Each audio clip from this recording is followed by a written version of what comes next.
Buddy, put that thing back in its holster. We haven't gone anywhere. I don't understand. Check out the MichaelDukesShow.com for information on how to get access to the podcast. Welcome to the party, pal.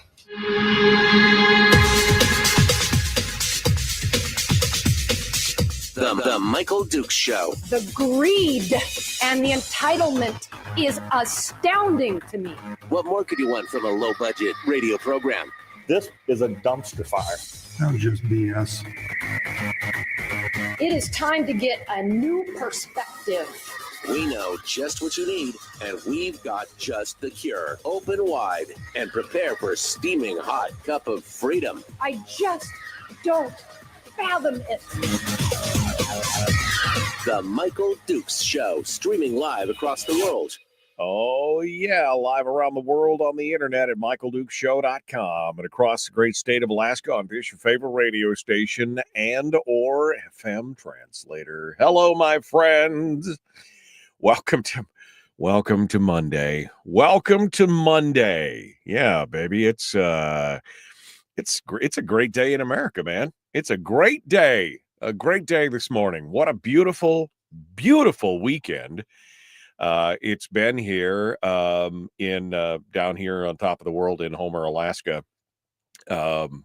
Just amazing. I had a great time on Saturday emceeing the Gatsby Gala for the Kenai Peninsula Fairgrounds, and got a chance to meet with a bunch of different folks. Bill was there from the chat room.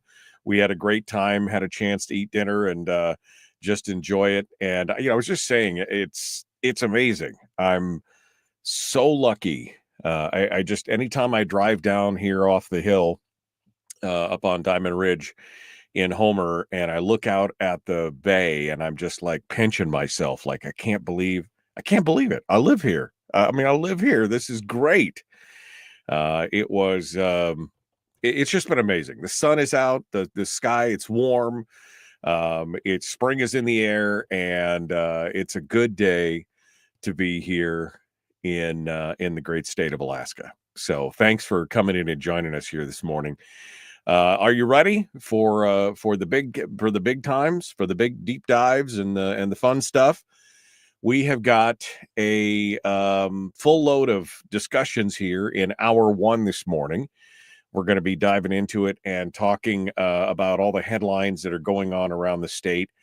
And then in hour two this morning, we're going to be talking with Matthew Bullard, who is the District 3 candidate for HEA, the Homer Electric Association. Now, you may say, but especially you folks in Fairbanks, well, what does that mean? I don't care. The Homer. Guys, you should be paying attention to this because you're going to be dealing with some of the same things that we are down here. We're going to talk about that here in hour one this morning. The latest from HEA, which is, let's just say it's not good news for those of us that are high electrical users, like a radio station. We'll talk about this here this morning as well and go through all this. But Matthew Bullard's going to be joining us, and we'll have a discussion with him about his candidacy and some of the things that we may need to know. We may need to be paying attention to. It's interesting because the same kind of thing happens in Fairbanks, right? When I lived in Fairbanks, and I'm still a member of GVEA, right? I've still got some capital credits there. I've given them thousands and thousands and thousands of dollars over the years.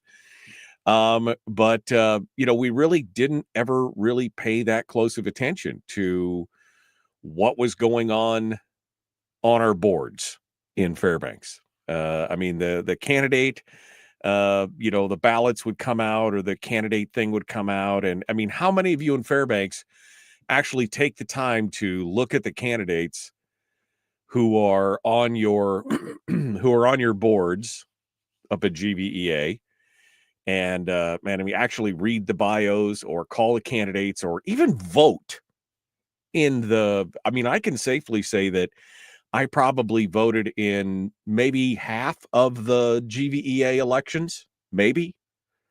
Because, we're busy. We got a lot of stuff going on. We're just not, this stuff's important, though.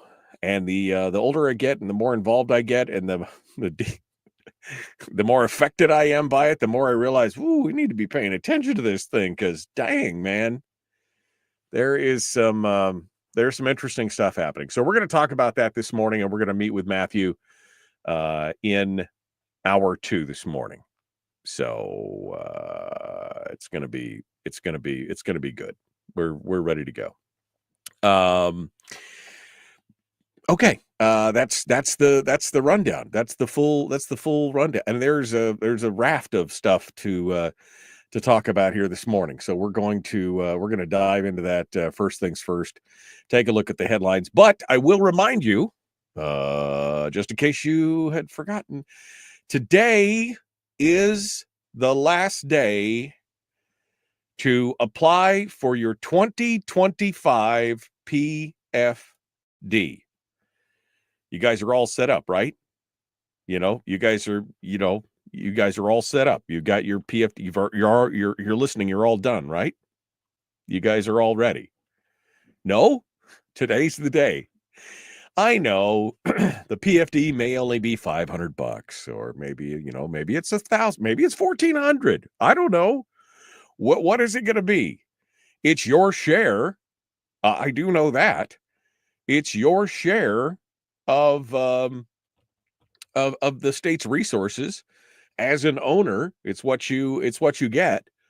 So if you don't sign up, you're not going to get your share of it. That's the whole point of the permanent fund dividend. It's not free money. It's not welfare. It's your share. It's your share in the oil wealth that you own as part of the collective that is the state of Alaska. And as Jay Hammond said, it is the ultimate expression of capitalism in kind of a socialistic, he didn't say it quite that way, but he did say it was the ultimate expression of capitalism. But it really is the ultimate expression of capitalism in what is a quasi-socialistic constitutional mandate from the state of Alaska, where we all own it together. Right? So today is your last day to get signed up. And you just go to I think it's pfd.alaska.gov. Anyway, go to your My Alaska account and get signed up today, because today is the final day to get it done. So don't miss out on that. Don't miss out, and get yourself squared away.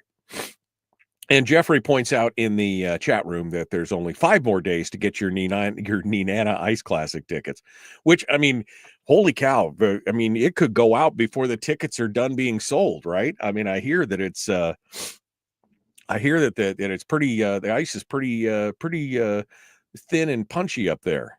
So yeah, if you haven't got your Nenana Ice Classic tickets, now is the time to do it.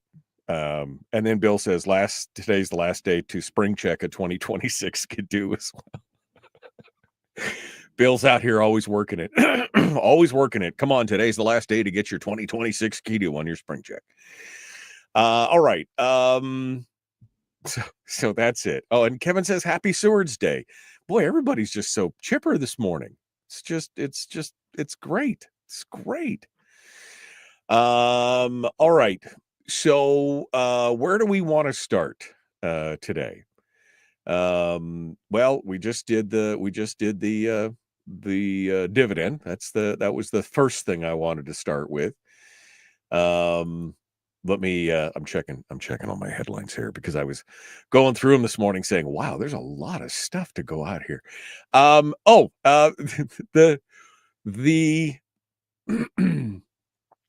okay, I knew about this bill because Representative Will Stapp reached out and told me about it, and I thought, well, that's interesting. But now there's some hand-wringing going on from Must Read about it. Representative Will Stapp had put a bill in to make the governor's mansion available during periods of non-use. Make it available for like a VRBO thing, right? For like an Airbnb. So when the governor wasn't in residence and the legislature was not in session, they would be able to rent out the governor's mansion for, weddings or, whatever. And I thought, okay, it's a, is it going to really generate? I mean, if they got it passed, would it generate any revenue? Would it really do? I don't know. I don't know. It's an interesting thought, but Suzanne Downing over at Must Read is writing an article talking about all the bad.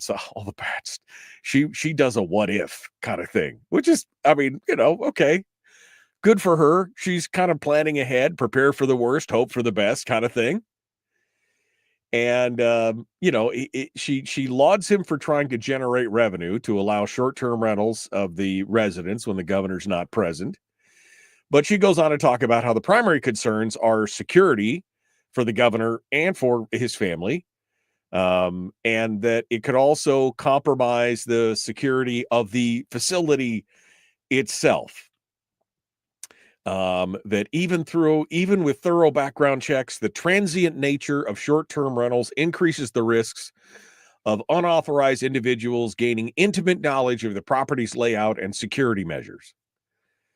And she goes on to say, there could be bad. So surveillance and intelligent gatherings. Individuals with malicious intent could use a stay to gather sensitive information about the security systems, to place a bug in the mansion that, micro cameras and microphones to hear all the secret planning that the governor does in the mansions or whatever.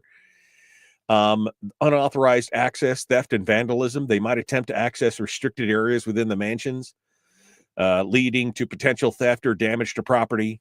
There's, artwork or something in there. They could do something like that. Illicit substances, poisons, hallucinogens, or bed bugs.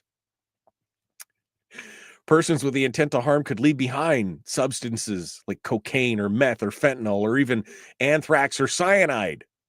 They could smear LSD on flatware or silverware. A bad actor could bring cockroaches, fleas, ticks, rodents, what? I understand you're painting a worst case scenario here, but this, okay. And then she went on to say, the possibilities of renters engaging in inappropriate behavior or conducting illegal activities could tarnish the reputation of the sitting governor. A person might rent the house out for a wedding when in fact the person intends to film a porno. Or you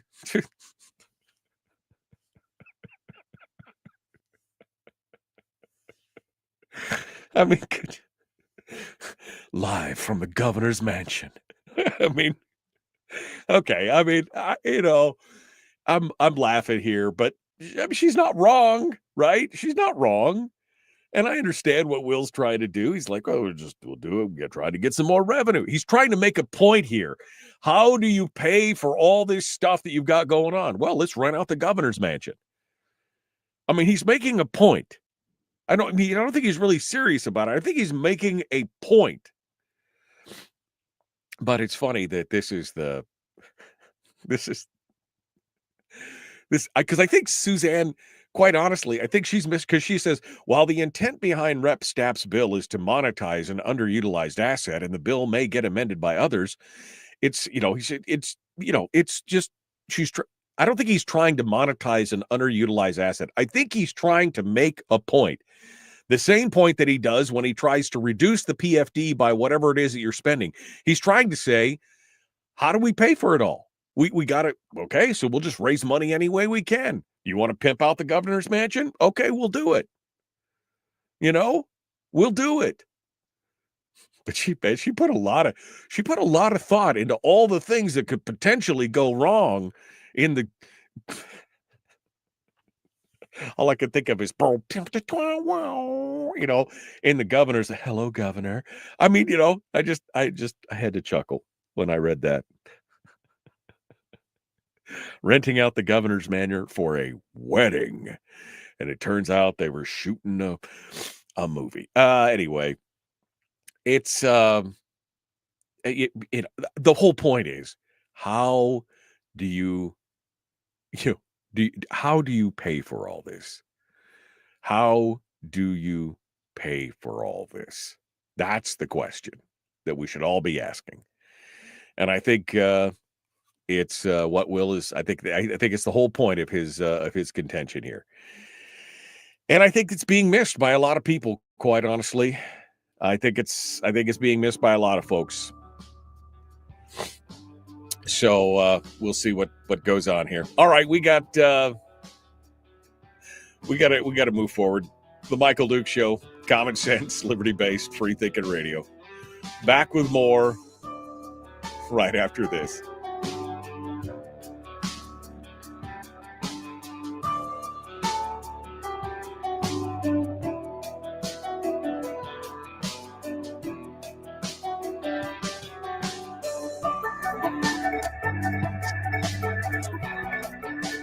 If you missed the show, you can listen to it on your time with Dukes On Demand.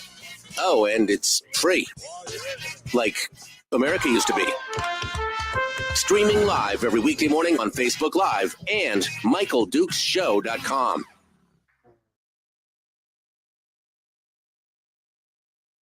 Okay.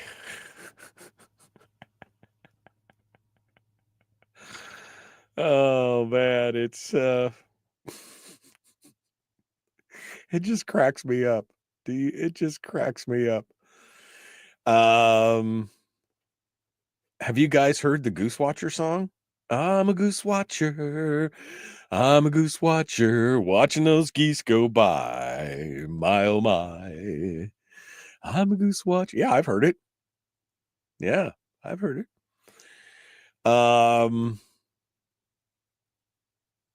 Let's see. I'm scrolling through here. Let's Go says, do you think maybe you're distracted with a stupid story on purpose?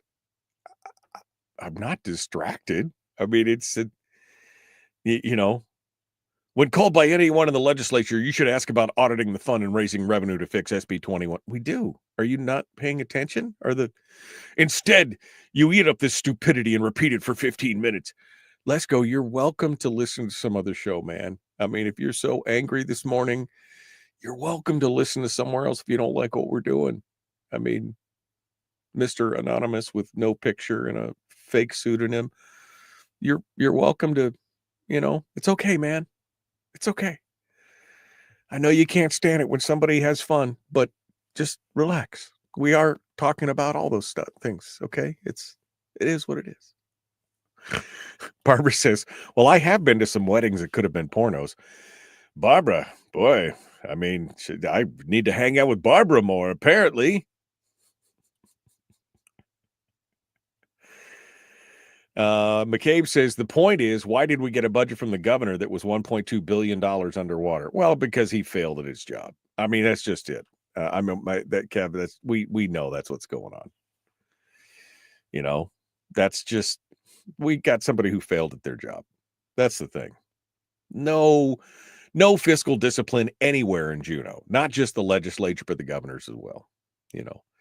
Rick says some rooms for beer pong and some rooms for leg wrestling. That wouldn't be a bad, you're right. You're right. That's not a bad idea.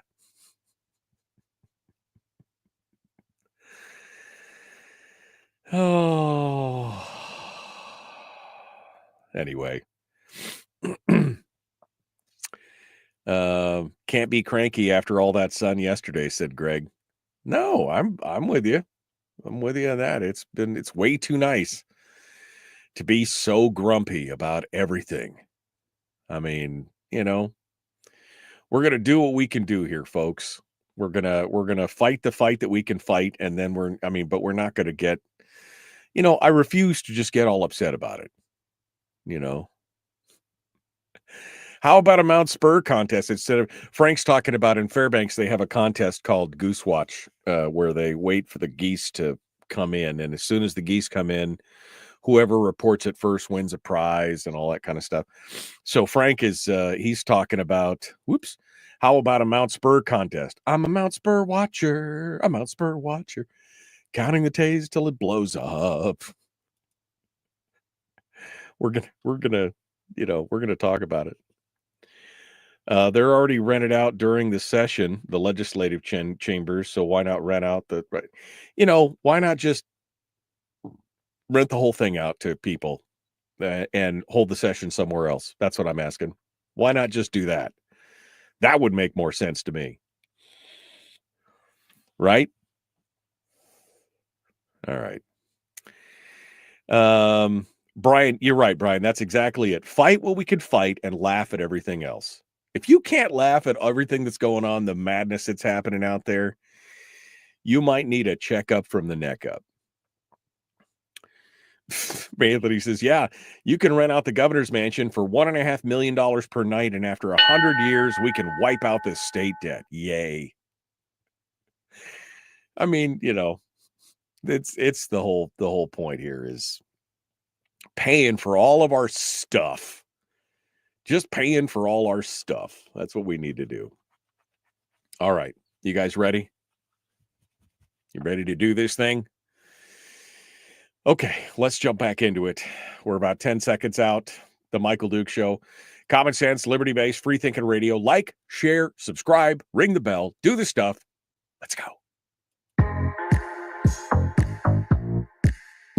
The Michael Duke Show. Not your daddy. Wait, sorry. Not your daddy? Ooh, not your daddy's talk radio. Whew. I was scared for a second. Thought we were going down. Here's Michael Dukes and the show. It's a smoke show. That's right. Fight what you could fight and laugh at the rest. I think Brian just encapsulated my whole philosophy for right now, for this week and for everything else. I mean, you got to laugh at it, folks. Otherwise, you'll weep uncontrollably and be frustrated and lash out and be mad as hell and not going to take it anymore, right? It's just one of those things. Look, I think Greg says it best this morning. The entire world is a rolling dumpster fire right now. I mean, he's not wrong, right? I mean, there's highs and there's lows and there's everything else and there's all the bad things in the world but it is what it is. You can you can be as upset as you want about it. We had a listener in the chat room who was chastising me for going on about that story about the governor's mansion. You eat up this stupidity and repeat it and I'm like, dude, if look, life is too short. Okay, life is too short to dance with ugly women. Life is too short. Life is just too short not to embrace it and laugh at it. I mean, we could get down and wallow in the mud with all the people out there who are crying and the triggered butterflies and the people who are so, wrapped up about how this is the only time we're going to save the republic. And we can only do what we can do. Right? There are certain things, what's the old Irish proverb? Lord, grant me the intelligence to understand the things that I can change and understand the things that I can't change and the wisdom to know the difference. Something along those lines. That's kind of where we're at. We can get all spun up about everything and we could be mad and we could do, some talk shows are about that. They're all about the mad. And I get upset sometimes. There's no doubt about it. But, if you can't affect it, then, sometimes you just got to laugh at it because otherwise you'll go mad. So we do talk about some of the things we could fix around here. We focus on that, but here's where we are, All right. So, what are some of the other stories that are coming out and about right now? Well, the Mount Spurr thing is still, I mean, will it or won't it? I mean, is it gonna pop or is it gonna not? Everybody, it seems. I mean, I'm seeing it on social media. I don't even spend that much time on social media. Like, I think once this weekend I was scrolling through something and people are like, is it gonna go? Is it gonna not? Is it gonna go? Is it gonna? My daughter's upset about it. She's worried. Oh, the cats and the dogs and the it is what it is. Prepare as best you can and move on. Although I did look to I'm just like, okay, what, because we've got dogs. And, the ash, if there is ash fall, the dogs are susceptible on their little feet and on their eyeballs, right? And the breathing. And so I was like, okay, well, what's it cost for a pair of these doggy goggle things that there's like $90 a pair for the big name brand ones. And I'm like, I suppose I could buy the off brands from China, but dang, I mean, $90 for three, and they got the little doggy snout masks and everything else. And you're like, okay, I will, is it or is it not? Well, we'll see what happens. Now, what should you do to prepare for the volcanoes? If it's going to happen. But there you go. First and foremost, if you have pets, then you probably want to make sure you take care of your pets first, because they're the ones that have to go outside probably more than you, unless you got them trained for a pee pad or something. So goggles, masks, and booties. That's what they recommend. Goggles, masks, and booties for your puppy. Because the ash is essentially pulverized rock and glass, mineral glass. So you don't want to be breathing it. And you don't want to drive. So if you can do remote work, and if the thing does go off, then then you'll want to stay home as much as you can. If you go outside, you probably should have some N95 masks so that you're not breathing in all the particulates, that glass particulates yourself. Maybe you want to put on, if you got a pair of goggles, maybe you want to put on a pair of goggles to keep it off your eyeballs. Wear a baseball hat to keep it down so it doesn't fall on your face. And then, of course, your vehicle. You don't want to be driving around sucking in all that particulate matter into your engine. So they recommend, new air filters and new things like that, or just don't drive.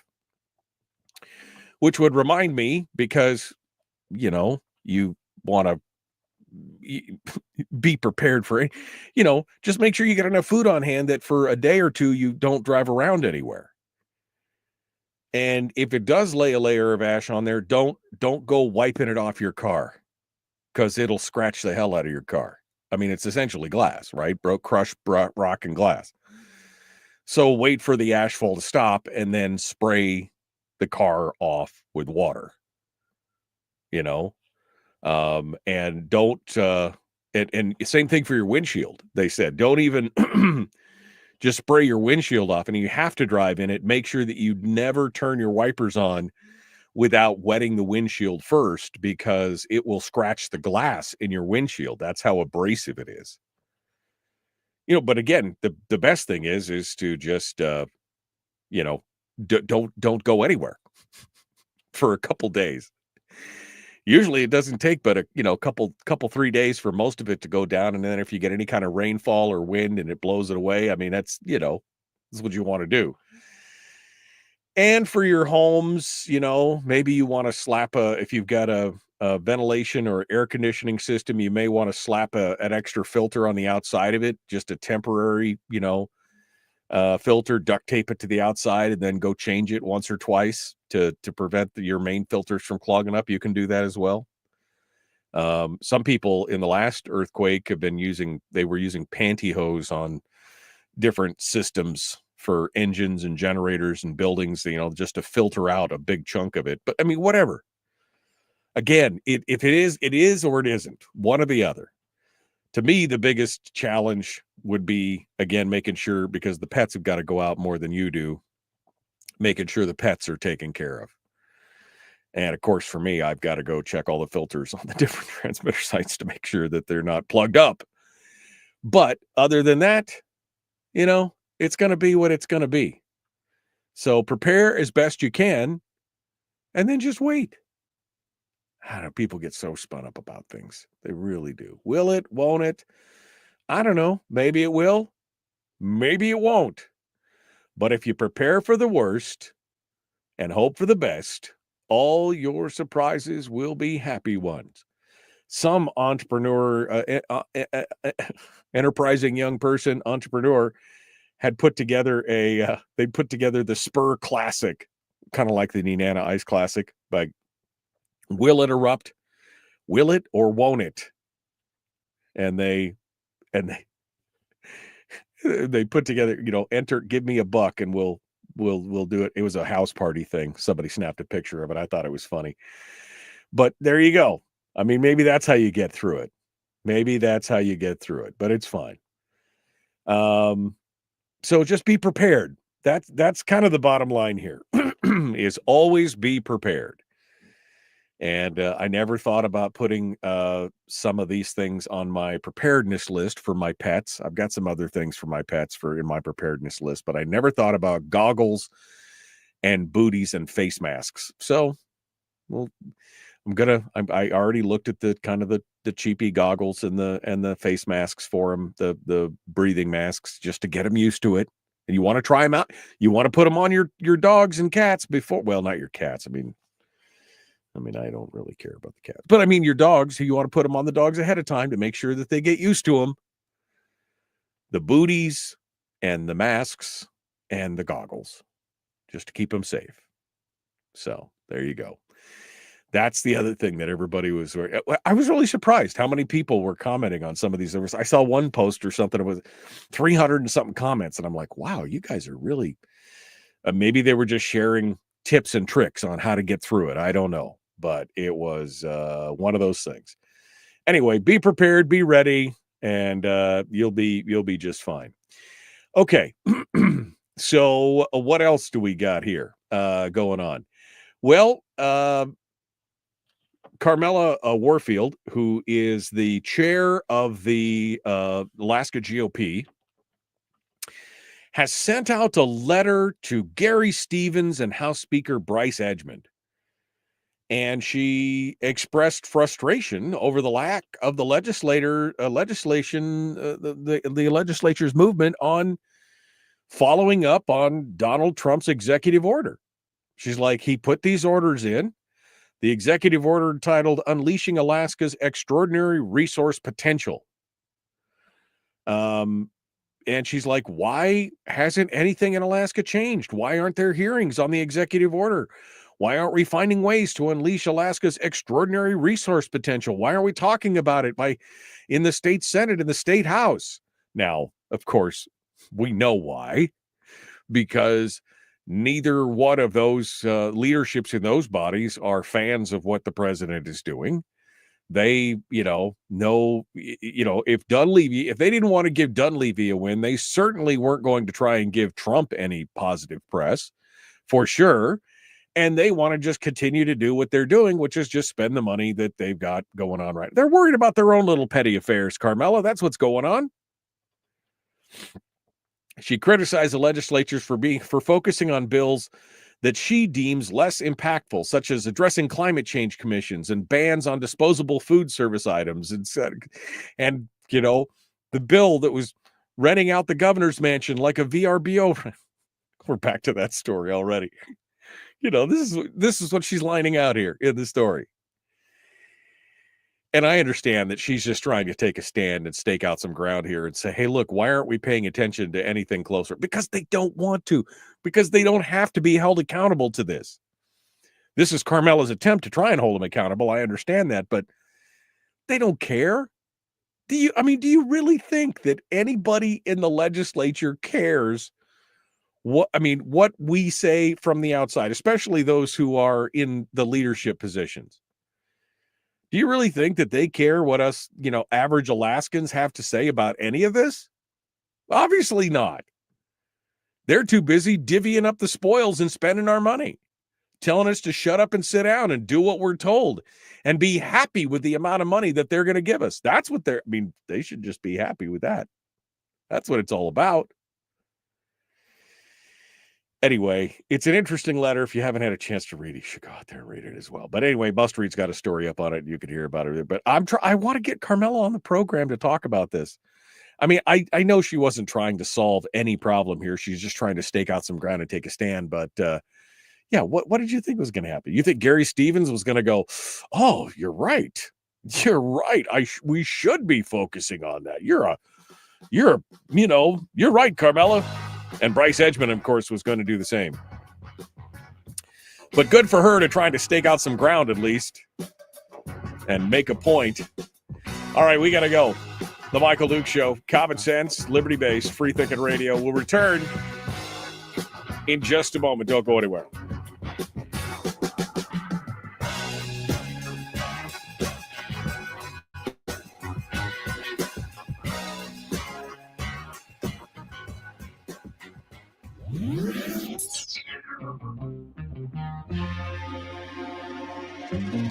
Listened to by more staffers in Juneau than any other show because their bosses told them to. And after what they just heard, oh man, they're going to be pissed. You're a bad, bad man. The Michael Duke Show.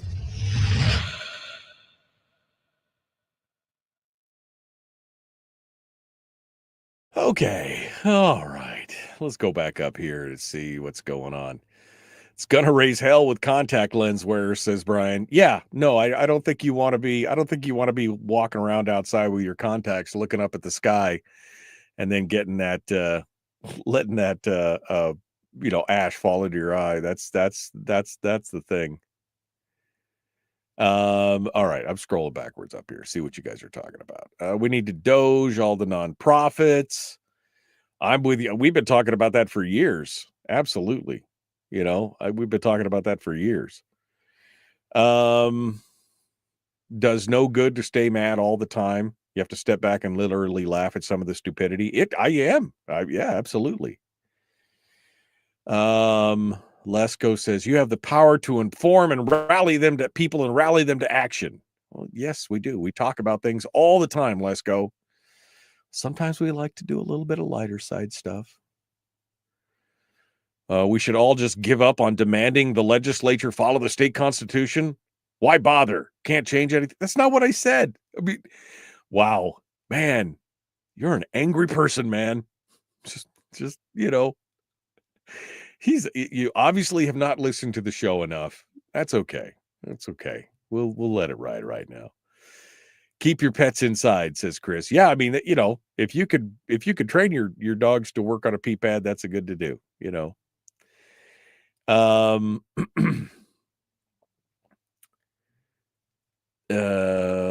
want to go study the study that we studied before. Absolutely. Don't run your wipers.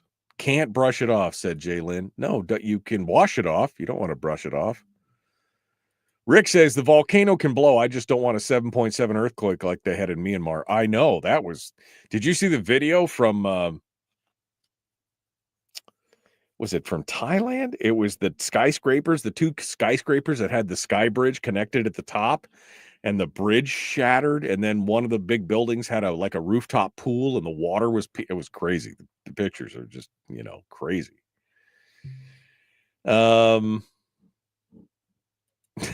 Okay, let's go, man. The state is falling apart. Everyone's suffering due to incompetence of our state government, but we want to be happy, so stop talking about negative things. Nothing we can do. Do you think this is the attitude that caused the problem in the first place? Have you listened to this thing longer than 5 minutes, dude? It's... Okay, you know what? You just be angry. It's fine. Don't worry about it. Use a pair of pantyhose to cover your air filter in your car. It saves having to buy those expensive air filters. Yeah, it's great.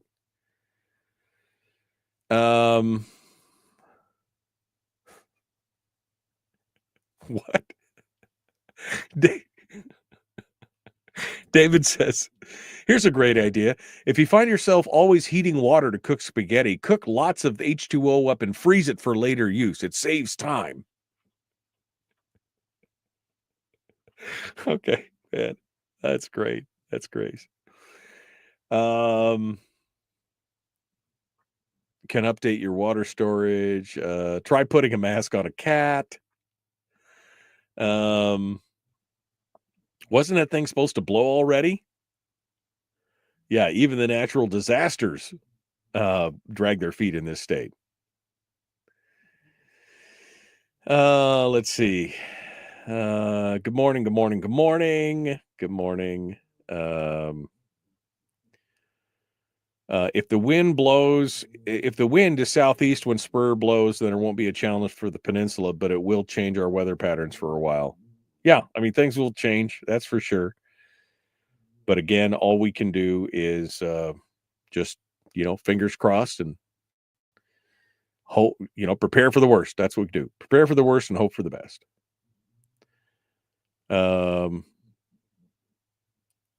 Kevin says, there are 36 of us in here. Did any of us write a letter or call or email the Senate president or speaker and reinforce what Carmela said? I don't know, Kevin. Did you? You'd be better off to answer that than I am. I mean, I just saw the story this morning that she'd actually written the letter.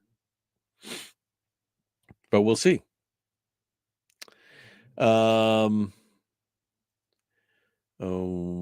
Okay. Me incessantly, says Kevin. He incessantly.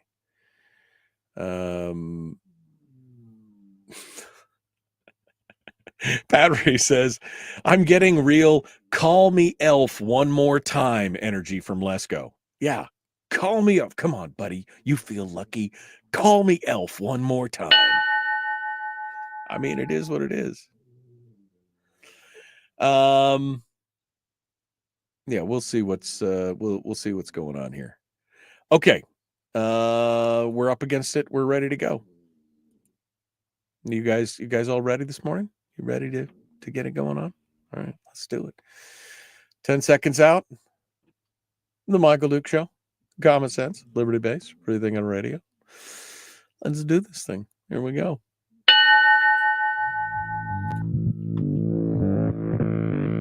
Public enema number one. Oh, wait, sorry. Public enemy number one, which makes more sense. On the other hand, he's a little bit of a pain in the Michael Duke Show. Okay. Good morning. Welcome back to the program. It is the Michael Duke Show, the Monday edition of the show, and we are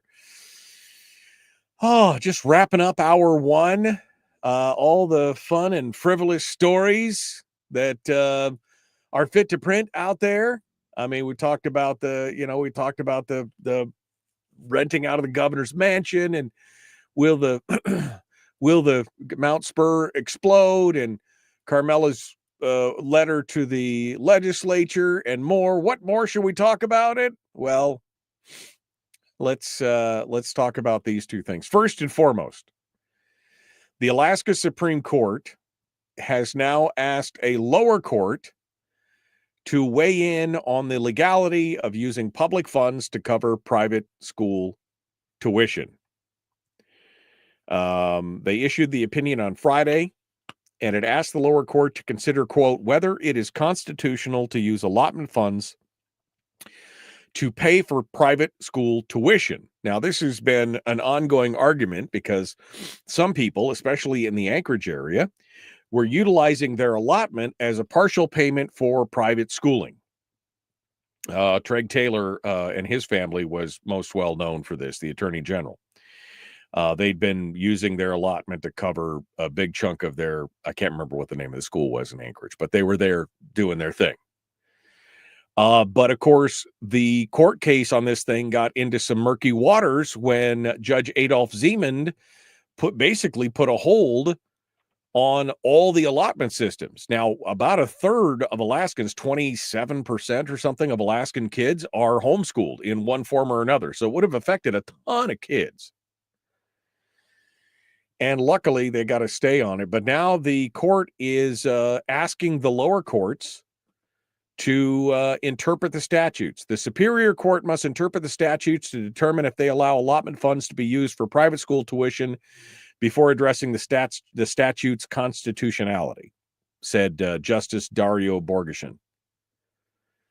Now, the Constitution says that, quote, no money shall be paid for public funds for the direct benefit of any religious or other private education institution, unquote. But that also, they were making it a very narrow reading on this. And they were basically saying you couldn't use it for anything outside of a school system. Music lessons, a bookstore. You couldn't buy books from a bookstore. In fact, Borgesson wrote in the opinion that the term education institution used in the Constitution clearly included schools, but its plain meaning does not include every entity that provides some kind of service related to education, such as a bookstore. Right. And if you're just giving music lessons, is that a full educational institution? There's a lot of questions here. So they're going to be asking those questions, and the Superior Court case, it's been basically handed back to the Superior Court, and Judge Adolph Zeman has now been replaced at the request of the Mat-Su, Denali, and Galena school districts. Their attorneys declined to explain the reason for the request. I think it's pretty obvious why. Zeman's been replaced with Superior Court Judge Josie Garton. But again, there are more than 24,000 correspondence students across the state of Alaska, with the vast majority of them living in Anchorage, the Mat-Su, Fairbanks, and the Kenai, the big on-the-road system. With IDEA having the lion's share. IDEA enrolls almost 8,000 students across the state. So they're a big chunk out there. But this is good news. I mean, they were going to come back and we're going to duke it out a little more. We'll see where it goes. We'll see what happens. Treg Taylor, the Attorney General, said that the Supreme Court's decision to reverse the lower court ruling and send it back was a huge win. He said it further bolsters the win last summer and lays the groundwork for supporting the correspondence school program more broadly. I hope so. That would be nice, but we'll see. We'll see what happens on that. I think, again, they made a major mistake. And this is what, remember, this is there was a little bit of an oopsie on that because they were fighting over something very narrow, those on the left who brought this court case initially. And when Judge Zeman basically shut down all correspondence, they were like, "Oh my God, what have we done? Oops, what do we do now? What do we do?" Anyway, they poked the bear, and that was a FAFO moment right there for some of those folks on that side. A fool around and find out moment, that's for sure. Big news for those of us who live on the Kenai Peninsula and are now looking at your electric bill. Are you ready? I know Greg was in the chat room. I saw his comment the other day about his electric bill. I should show you my electric bill. But HEA has now announced that it's going to increase its base rates by 3% tomorrow. Tomorrow is the day. They put out a press release on Friday saying that the Regulatory Commission of Alaska had approved a request for their rate increase. So it's going to go from just over 16.5 cents per kilowatt hour to 17 cents per kilowatt hour at the base rate. Now, the base cost is only one of the charges that's on your HEA bill. Plus, you get the cost of power adjustment, the regulatory cost, the surcharge, the borough tax. They increased the rate by 3.5% back in January of last year, but it's going to continue. And I knew it was. What did I tell you? Because their gas contract expires this week. Yes, this last week it expired. Their contract with Hillcorp. And that was one of the reasons they said the change is motivated by inflation, supply chain challenges, investment in system upgrades, and increased outage response due to the infestation of the spruce bark beetle. So another 3%, and it goes up. Well, just think if it goes up 3% a year for the next 5, I mean, it's good. Now, this also comes at a time when the HEA elections began on Friday, and there are 7 candidates running for seats representing 3 different voting districts in HEA. And it just so happens that we're going to have one of those candidates, Matt Bullard, on in just a few moments to discuss this after the top of the hour. But folks, I mean, this is a huge deal. And this is what I've been talking about since before I moved down here. You know, when HEA's board president was asked by the RCA, what was it, 3 months ago, 2 months ago? He was asked, doesn't this keep you up at night? Because they were talking about the South, the gas supply shortage and he's like, no, not really. And I'm like, what? This should keep. He's like, yeah, the HEA is the first utility whose gas contract is expired. I think Chugach is next year, and I think NSTAR is the final one in like 2.5 years. But all their current contracts with Hillcorp, HEA was the first one to run out. And he's like, no, not really. It doesn't keep me up at night. And I'm thinking, wow. I mean, I would be a little concerned if I'm in charge of this whole deal and, our sure supply of gas at a fixed price is going to go away. I think I'd be, maybe I wouldn't be up at night, pacing the room, but I'd be a little concerned about it. I'm just throwing it out there. Maybe I'd be a little upset about it, and if you had to write a check like I had to write for my HEA bill, I'll be honest, I've paid the bill twice now. I paid the bill twice. And since the first of the year, because when we took over the first of the year, and every time I wince a little bit, like, wow, it's thousands of dollars, just so you know. When you're running a radio station and you're putting that juice out into the airwaves, thousands of dollars a month in just electricity alone. That's I'm watching this very closely. Let's just put it that way. Very closely. I'd like it to go the other way. Can we get a 3% decrease? I mean, I know that's probably not possible, but I mean, I'm just asking for a friend. All right, we got to go. Coming up next, Matthew Bullard is going to be joining us, and we will talk with him about his candidacy for GVEA and his thoughts on it. That's all dead ahead. The Michael Duke Show, common sense, liberty-based, free-thinking radio. If you got to go, be kind, love one another, live well. We'll see you back here when you can come back. Other than that, we'll be back with Hour 2 right after this.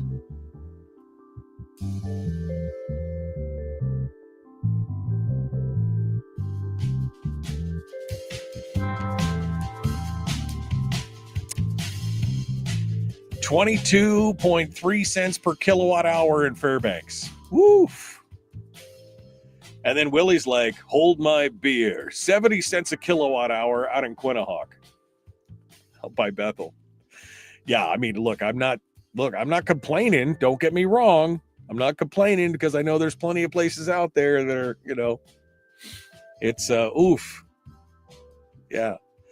Chris says, in Sildovia, we also pay for fuel and maintenance for our generator every month. Our monthly bill for 2 people is $200.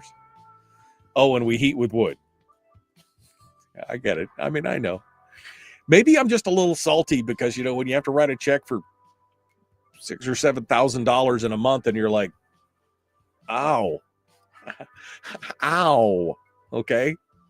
Maybe that's why I'm a little salty about it. I don't know. Possibly. But yeah, could you imagine trying to do this somewhere else where it was 25, 30, 35, 40 cents a kilowatt hour? Yikes. Anyway.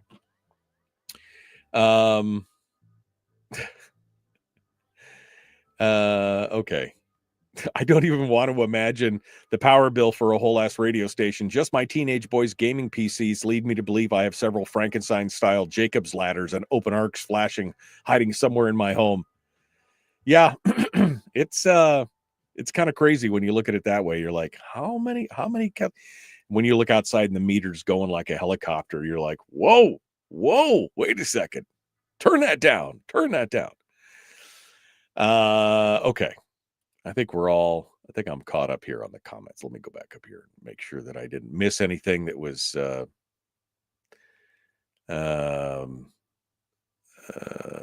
let's see, Facebook blocking, getting jiggy with it. MD, that's what I'm getting jiggy with it.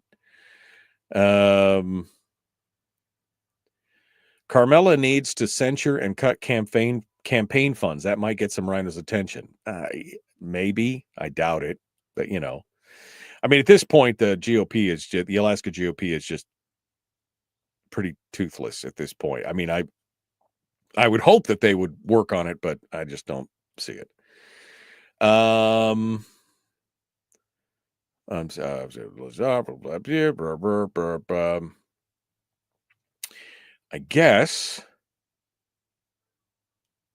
guess I'm all caught up. Today is the last day to file for PFD. We did talk about that. Fat Ray says, pretty sure Fairbanks, GVEA, recently raised its rates, citing insufficient consumer demand. Yeah, that's a problem. That's a problem.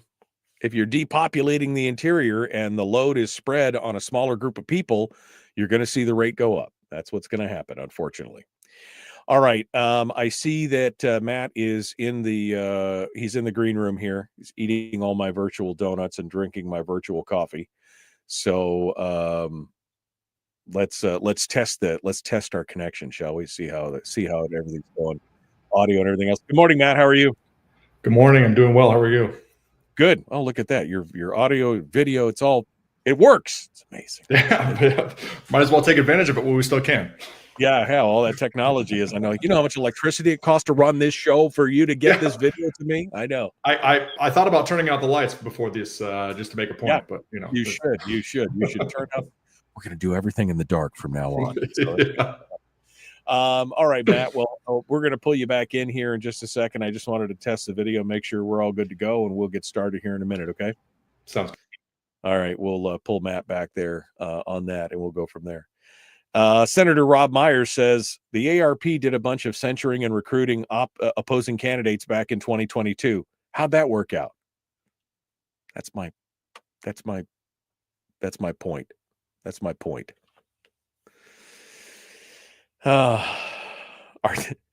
You guys are like, so are those Raycon earpieces? Is Matt using Raycons? I don't know. Do you really want to know? I mean, yes, he's using Raycons. I'm sure he is. They're great. Fat Ray says, get this man an office stat. He's in an office.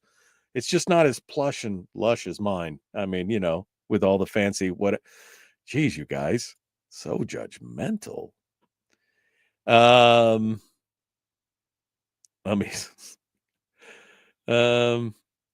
Yeah, the upside is that you can use your meter at the station as an HVAC appliance and air conditioner. Yeah, it's like a fan. Just keeps me cool going on. I'm not complaining, guys. It's just, I mean, it's a cost of doing business, but it sure would be nice if we could find a way to make it a little bit cheaper, don't you think? I mean, oof. All right. I think that's it. I'm all caught up. That's great. And we are 90 seconds away from rejoining the radio. See how that works out? That worked out good. All right, we're going to. Oh, well, remember, we have to pay the CEO salaries at GVEA. Well, and HEA. I found out what the CEO of HEA makes as a salary. It's a lot. It's like $390,000 or something. I mean, it's a lot. It's a lot. I'm like, I am in the wrong business. I should have been a CEO of an electrical cooperative. Oof, man. That would have been a good way to, I was saying I was trying to figure out how to make a living if I came to Homer. That's what I should have done. All right, we got to go. Back with more. Hour 2, The Michael Duke Show, Common Sense Radio.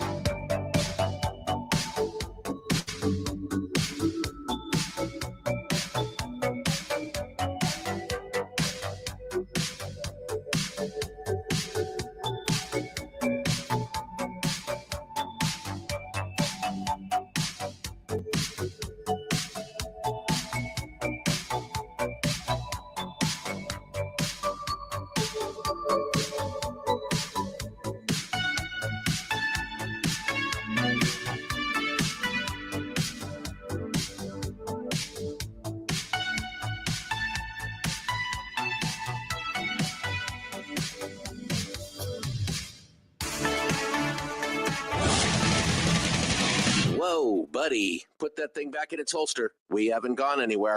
I don't understand. Check out the MichaelDukesShow.com for information on how to get access to the podcast.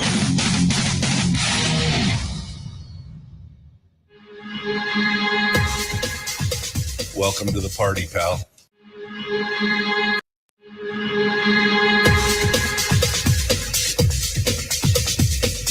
The Michael Dukes Show. The greed and the entitlement is astounding to me. What more could you want from a low-budget radio program? This is a dumpster fire. Sounds just BS. It is time to get a new perspective. We know just what you need, and we've got just the cure. Open wide and prepare for a steaming hot cup of freedom. I just don't fathom it. The Michael Dukes Show, streaming live across the world. Oh, yeah, live around the world on the internet at michaeldukeshow.com. And across the state of Alaska on this, your favorite radio station and or FM translator. That's FM translator for those of you who are wondering at home. Welcome back to the program, hour 2 of the big radio show for this Monday. I hope you had a great weekend. Looking like it's so beautiful down here on top of the world in Homer, Alaska. You guys wish you were here. I don't mean to rub it in, guys, but I was trying for so long to get down to Homer. You have no idea. I still drive off the hill and go, oh my God, I live here. I can't believe it. I'm not just visiting. I live. It's amazing. Now, I do have to get used to the whole small town thing. That's been a little weird. I'll be honest with you. That's been a little weird. Anyway, but we're loving it. So I hope you had a great weekend. Went up, did the Gatsby Gala for the Kenai Fair Board. That was amazing on Saturday night. Good food, lots of great people, dancing, fun, music. It was great. Raised a lot of money for them. Very happy with that. Got a chance to say hi to Bill and have dinner with Bill. He came out. One of the listeners in the chat room came out and hung out with me. Anyway, it was a great time. But we're back to Monday. Now we're business as usual. We're ready to do it. We spent the last hour going over headlines, and now we're going to pick up with our last headline, which is about the rate increase from HEA. For those of you who didn't hear about it on Friday, 3% rate increase from HEA starting tomorrow. Have a nice day. Matthew Bullard is a candidate for the HEA District 3.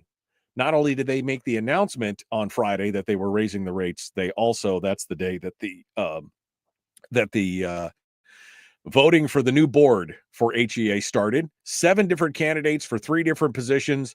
Matthew Bullard is one of them. He is got a background. He was a U.S. Merchant Marine, also a U.S. Navy flight officer, worked in the Naval Operations Center. He and his wife purchased Homer Dental Center, and they're running out their businesses there. But he's got a plan. He's got a plan implementing an all of the above strategy, which we're going to talk with him about right now. Let's bring him on the program. Matthew Bullard joins us again, candidate for HEA District 3. And before we go into this, I know all you folks in other Fairbanks and like, well, what do I care? Look, I probably only ever voted in half of the elections for GVEA when I was in Fairbanks. Why? Because who's paying attention to that? That's what we need to be paying attention to, because that's what kills us in our day-to-day grind is what's going on locally. We should be paying attention to that. Let's welcome Matt Bullard to the program. Good morning, Matt. How are you? I'm doing pretty well, Michael. How are you? Good. Thanks for coming on board and joining us this morning. So, Matt, I was talking about this. I mean, we fight so hard to vote for our president, for our legislators, and for our local city council, or for our borough assembly members, or whatever. But it's like, these other various boards and things that have a real impact on us. And I'm talking about things like the hospital board or our electric, utility board, or things like that. That's the thing that affects us most on a day-to-day basis. And yet those are the ones that I probably only voted on half the elections, and it was easy, right? It was a mail-in. It wasn't like I had to go anywhere. I could just fill out the box and drop it back in the mailbox. But this is what we seem to miss. What made you decide to run for this position and get in on it? Well, just to kind of piggyback off your point there, Michael. This one's even easier. You open up a little email, comes straight to you. If you're an HEA member, you can just put it in, and you don't even have to show up to voting day. But for me, just to kind of bring it back to what you were discussing earlier, energy is kind of one of those things that is the base layer of society. You know, it's I got a friend of mine that says energy is life. You know, it's basically your standard of living is defined by how much energy you and your family get to use on a daily basis. Especially up here in Alaska, you know, we're in the cold, we're in the dark, and the amount of energy that you get to use allows you to impose a certain amount of order in this chaotic and otherwise disorderly environment.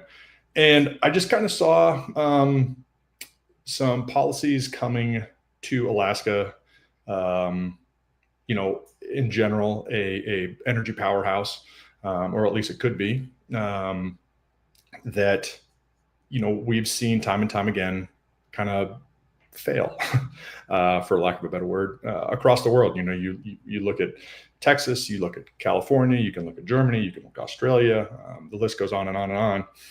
And it's just, you know, my personal belief that, and just kind of general readings of how grids across the world have done, that you kind of have to not double down on what's working, but do what continue with what's working. And we've got availability. Find what's working and emulate it, right? I mean, we don't have to reinvent the wheel. Find what's actually working and being successful and emulate it. Yeah, of course. And you know, there's a lot going on with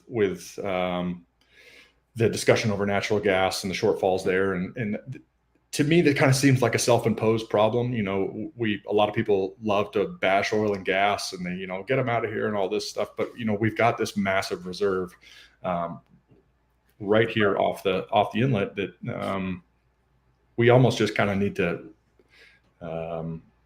allow those guys to do their jobs. Right. And this will kind of point us in the right direction as far as I'm concerned. Yeah, I mean, let's face it. The cornerstone of a civilization, especially an advanced civilization, is cheap and affordable energy, right? I mean, that's what allows us to do the things that we do, from everything from innovation and technology to arts and everything else. The only thing that gives us the ability, the freedom to do those things is cheap, reliable energy. And in Alaska, obviously, and I mean, I was crying about the fact that HEA is raising their rates to 17 cents a kilowatt hour till somebody in Fairbanks said, hey, we're paying almost 21 cents a kilowatt hour in Fairbanks. And Willie, who's out in Quinnahock out by Bethel, says he's paying 70 cents a kilo. So I'm not complaining. I am complaining. But at the same time, we've got to find a way to do it. And part of our problem is that we've been reliant on just the one issue. Now, we've got 17 trillion cubic feet of gas on the North Slope. Can we get it down here? Can we import our own gas? Can we import gas from somewhere else? Would that be cheaper in the short term? Maybe. But you talk about this all-inclusive approach, this all-in-one approach, which I think is important because it includes one of the big things, which is nuclear energy, which is, I mean, the government's looking at this. They're going to be putting up a nuclear battery plant up in Eielson. There's a pilot project going on right now. We've talked about nuclear batteries from Toshiba. We've been talking about that for 20 years. Nixalt reactor batteries. There's all kinds of things going on. We've got to be thinking outside the box here. So tell us about your plan for, you know, as you look at it, this HEA, this increase. First, comment on the increase. Tell me about where you think that what they've been doing so far, critique what's going on, and then what you would bring to the table here. Yeah, so this issue, as far as I can tell, really came into focus about 2022, you know, when the broad discussion came into the community. And it seems to me that since then, what we've done we installed some really expensive batteries. And then we thought that we were going to offset some amount of electricity to save some gas via this, you know, 62,000 solar panels. And, you know, I've got a lot of issues with that we can talk about later. But to me, we really need to focus on things that provide energy all day, every day, regardless of the wind, the weather, anything like that. And to me, you know, we've got proven energies. We've got natural gas. We've got tons of it here. We've got tons of it up on the North Slope. We've got hydro, which we're doing really well out of Bradley Lake, which I'm very glad to see that we're expanding. And then we've got the other two, which I think we really need to seriously look into for the intermediate and long-term solutions, which is, like you said, nuclear and geothermal. I mean, you've got, you know, as you discussed, there's tons of companies now, lots of private ones. One of my favorite ones is Oklo. They're kind of focusing on the small modular reactors. They're kind of working with utility companies to implement kind of plug and play natural gas turbines with later on just dropping in their nuclear plants right there. And to me, that kind of sounds like a no-brainer. I guess some people would have some issues with that. And then you've got things like down in Utah, you've got Navarro, which is, you know, they've drilled down to three miles. They basically pressurize a bunch of water, shoot it down into the subsurface. That water superheats, goes through a bunch of fissures, and then comes back up. So not only do you get electrical power by turning a generator, but you also get industrial heat. You know, a lot of people forget that industrial heat and steam is what drives a lot of industrial products. And if we want to, you know, attract any businesses here, we need to provide them low-cost industrial heat and electricity. You know, this isn't just hey, what's my electricity bill? You know, we need business and industry here as well, and that's the only way to do it. Yeah, and especially when we start talking about businesses. I mean, there's been a lot of talk about AI. There's been a lot of talk about server farms. You know, Alaska is a great place for a server farm because of the cool weather and everything else, but they're energy hogs. They require a tremendous amount of energy, and they're not going to build a plant up here if they're paying, you know, 20 cents a kilowatt hour for energy. They need cheap, reliable, affordable energy. And while I admire people who want to do things like wind and solar, those are not core energy producers. Those are supplemental energy producers. You know, things like nuclear, like hydro, like geothermal, like tidal. I mean, those are all things that are constant in and out all the time. They're never, you know, it's not going to stop. It's not the vagaries of the winds or whether it's a sunny day or not. Those are base load states that we need to be looking at and talking about and finding a way to make it, you know, much more affordable.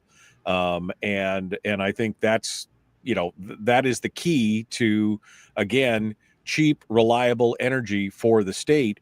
And if we could stabilize that, we probably could go a long way towards solving any kind of outflow of people, right? Yeah, and I think what Alaskans kind of forget is we're very far away from shipping hubs. You know, we are at the end of the road, as people usually know when they go to the grocery store. But people forget, if we want to get businesses here, if we want to attract any manufacturing, if we want to attract data centers, you know, we need to match or you know, in the best case scenario, we need to be lower than the average cost, down in the lower 48, because, you know, there's no way that a massive data farm is going to come up here, or any manufacturer is going to come up here with the additional cost of shipping back to anybody else and say, hey, I'm going to invest in Alaska. Well, why? Well, you know, they don't really know where their energy is coming from. They kind of have high costs. And by the way, I'm really far away from my distributors. And it's like that business case doesn't, you know, that dog don't hunt, as they say. Right. No, I agree. I mean, I think that's a huge problem, and it's one of the reasons why we have such a hard time attracting those kind of add-on businesses, manufacturing, et cetera, up here, because that is just the icing on the cake of being at the end of the supply chain, you know, the extra shipping costs, being away from the distribution hubs and everything else. Although geographically, Alaska is a great place for the rest of the world. We're centralized when it comes to international shipping and around the rest of the world, but nobody is looking at it because, again, the costs of energy and living and everything else is so much higher here than any place else. Matt Bullard's our guest. He is a candidate for District 3 of the HEA board. Voting started on Friday, and so we're going to talk with Matt a little bit more, but we are up against the break right now, so we're going to continue here in just a minute. Don't go anywhere. The Michael Duke Show continues. Common sense, liberty-based, free-thinking radio. We continue with Matt Bullard right after these messages.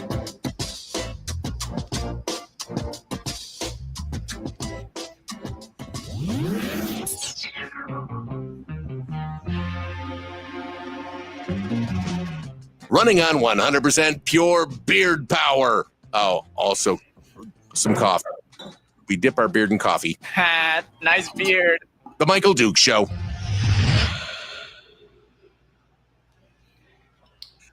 Okay, we're in the break right now. Matthew Bullard is our guest. So, I mean, Matt, what's your take on this? Kind of a weird coincidence that they announced the rate hike on the same day that the voting started. I thought that was a little appropriate.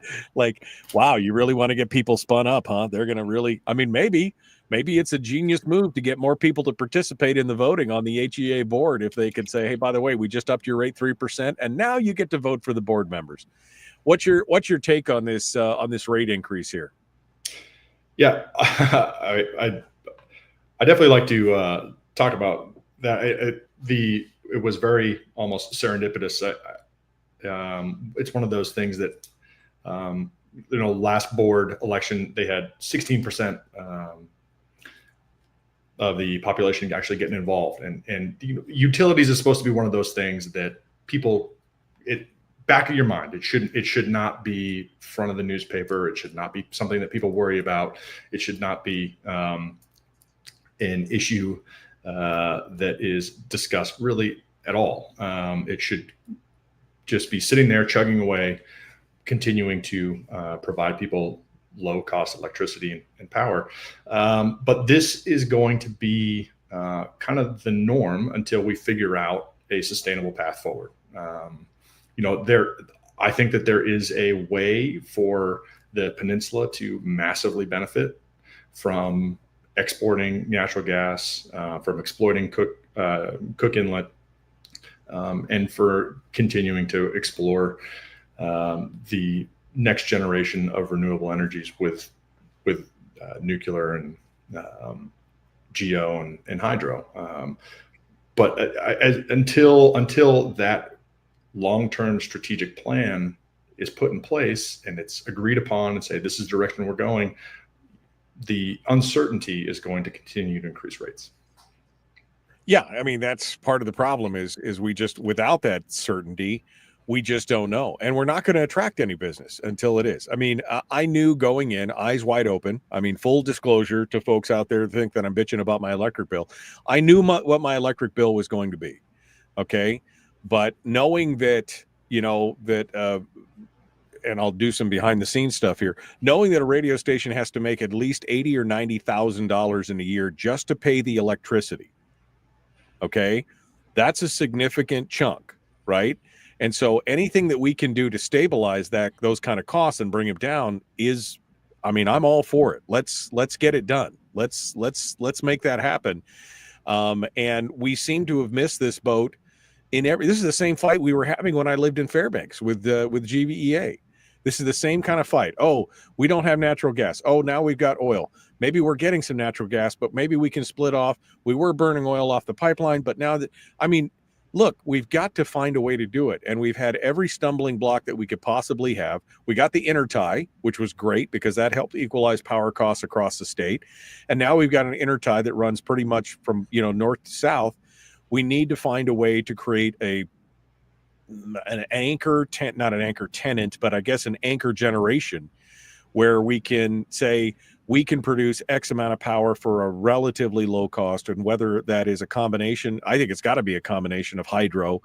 I think geo is a great idea, and nuclear. We've got to look at the nuclear. And that is, especially with the way technologies are today, why we're not, embracing this even harder. I don't even know, other than there's a lot of angst about it, I guess, Matt, in the long run.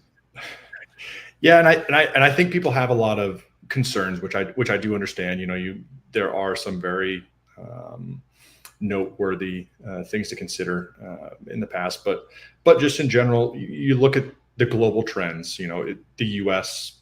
at COP29, along with 31 other countries, joined the triple nuclear by 2050 plan. You've got Chris Wright, the current energy director, writing a white paper on nuclear. You've got private companies investing in nuclear. You've got them buying baseload power. You're starting 3 Mile Island. Japan's restarting all of their nuclear reactors. Germany was just shut down all of their reactors, restarted. Right, hold on a second. Yep, go ahead. the ding means we're going to return to the radio here. So let's Absolutely. jump into it. Here we go. The Michael Duke Show. Common sense, liberty-based, free thicket radio. Let's do this thing. Here we go.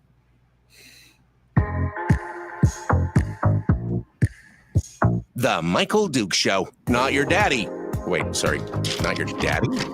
Ooh, not your daddy's talk radio. Huh. Whew. I was scared for a second. Thought we were going down. Here's Michael Dukes and the show. That's right. Not your daddy, nor do I play him on TV. And not your daddy's talk radio. It is the Michael Duke Show. Long form discussions of a statewide nature. It's what we do every day here on the program. We're joined by Matt Bullard, who is the HEA District 3 board candidate. And I'm a little remiss here. I should have asked Matt for a little bit. I mentioned his background, but for candidates, I usually ask, kind of where they come from and everything else. So maybe we'll reverse for just a second. And Matt, give us a little bit of your background here. I'll do better next time, I promise. Let's get a little bit of your background, who you are, where you came from, a little bit of your backing, and then we'll jump back into the discussion on where you think HEA should go. Yeah, of course. Name's Matt Bullard. Originally from kind of a small fishing town on the East Coast of Massachusetts. Had no idea what I was going to do when I was 18. Went to U.S. Merchant Marine Academy to give me a little bit of a direction. I thought come kind of from a sailing background with my family. Thought I was going to do shipping for the rest of my life. I went out with oil tankers, got my tankerman's endorsement, loved the LNG and oil shipping business. Still maintain my license, but I never ended up going out to sea because I got accepted as a naval flight officer and to fly the E-2D Advanced Hawkeye for the Navy for 9 years. Did deployments all over the Pacific, up and down, was deployed to Japan, did a Middle East tour, came back and ran acquisitions for the Navy, which was a frustrating but eye-opening experience. So you were the guy that was buying the $600 toilet seat. I was merely a middleman, and believe me, I let my thoughts be known. But there was nothing I could do. I was simply a cog. I tried every way I could, but I was writing contracts that infuriated me on a daily basis. And then met my beautiful wife. She was a naval dentist in Guam. As kind of life would have it, my plane broke down. I got stuck there for a month waiting for extra parts, and I met her. We got married during COVID, and then we were kind of looking for a small town to raise kids in, and we kind of decided to do a kind of family business thing, and we searched around and found Vicki Hodnick, who's a phenomenal person, and purchased her practice and moved to Homer. And we've got 2 great kids, 3-year-old and a 1-year-old daughter. And that brings us up to today. Here we are. That brings you up to speed, up to date. And so, 37 years. That's great. That's great. That's good stuff. I mean, you and I both looking for the ultimate hometown, and we both found it. So it's good to know that great minds think alike. Look, the biggest problem that we're going to have is, again, stabilizing our electricity generation across the state. Not just HEA, but every utility is facing the same problem. We've got this shortage of gas in the Cook Inlet. Now, it could be an exploration problem. It could be a development problem. I think that there's a variety of issues there. We've got 17 trillion cubic feet on the North Slope, which is stranded. We can't get to it. A pipeline is 10 years away. Even if we had the $80 billion that it would take to fund it right now, it's still 10 years away. So we've got short-term issues. We've got long-term issues. Chugach has decided they're just going to import at this point in the short run, and maybe later on they'll export. I mean, who knows? But we've got to do something in the short term. So what is your short-term plan? And, do you embrace the idea of what they're doing right now with Chugach in getting it in the short term and then expanding Cook Inlet and then, finding a way to get this gas line in? And then what is your long-term plan? So let's start off with the short term and the shortage that we have right now. Yeah, I think, first of all, we do have gas producers, Alaska companies and non-Alaska companies that are willing to explore and continue to drill and provide in Cook Inlet. People throw around these numbers all the time, but there's still a ton of gas in Cook Inlet, and I don't know if it's creative financing with NSTAR or HEA. But we need to support those guys as much as we can to get them out there and explore and continue to drill and see what we can find. As for the import terminal, I can understand it as a short-term fix as long as the long-term plan is to turn it into a export facility. If you look at the case study of Germany, I don't want to do the German experiment. Germany, Nord Stream 2, we're not going to get into the political part of it, but the facts are they had low-cost natural gas supplying their massive industry base. That was cut off. In 194 days, they built and ran all of the infrastructure. So it's possible to do this, which means it's a decision/political issue to whether get it done.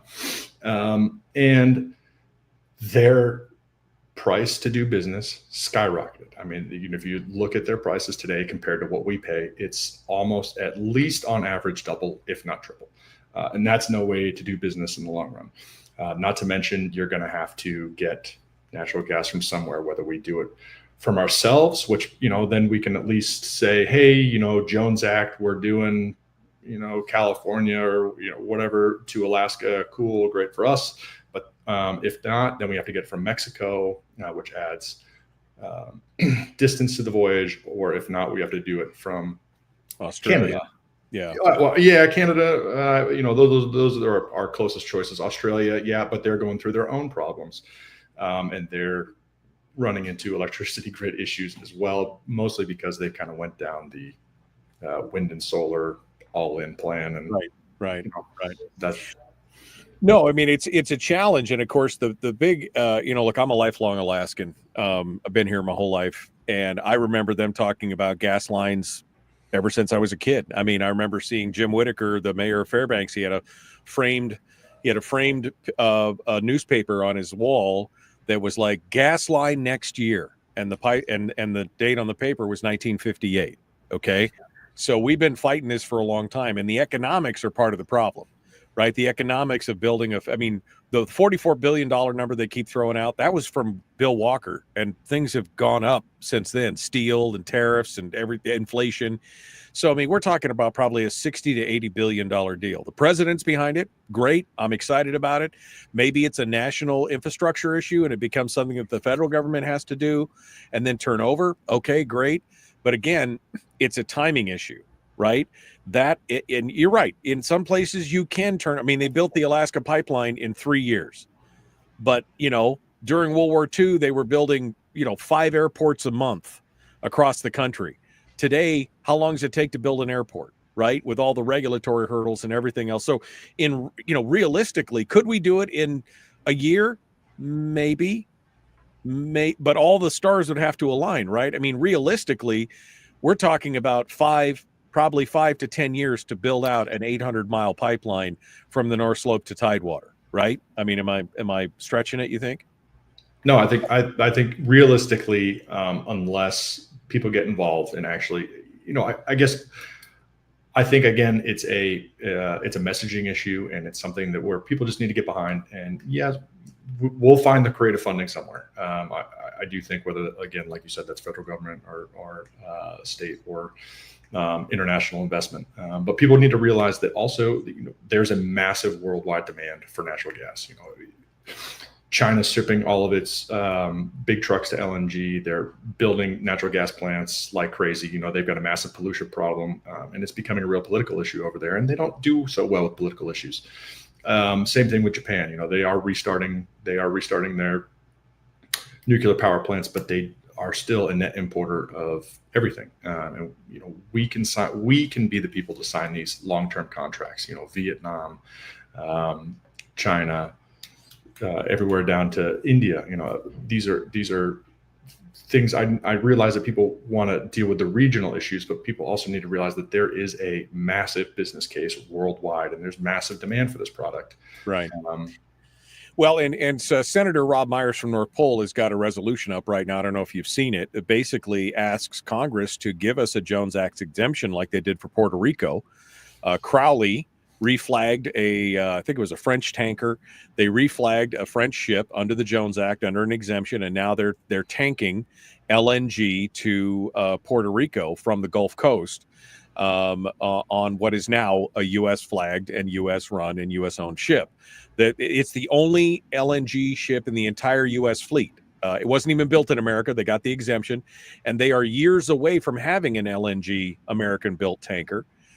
So he's asking for the same kind of exemption where we could take our own gas off the North Slope and bring it to ourselves.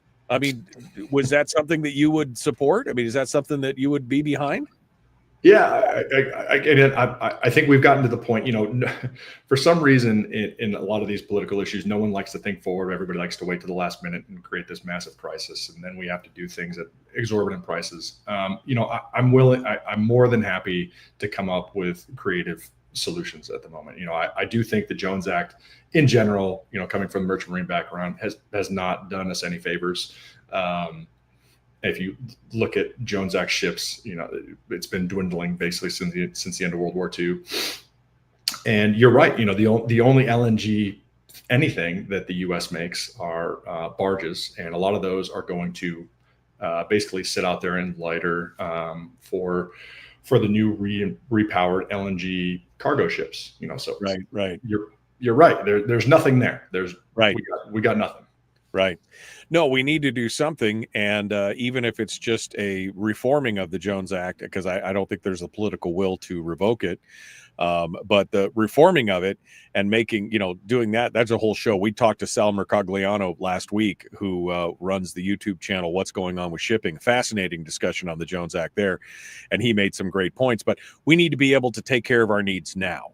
And that's the thing. When Americans in New England are having to buy gas from Russia and have them ice break it all the way across the top of Canada and come down because there's not enough pipelines to get gas to New England, that's a problem, right? And same thing here in Alaska. All right. We're talking with Matt Bullard.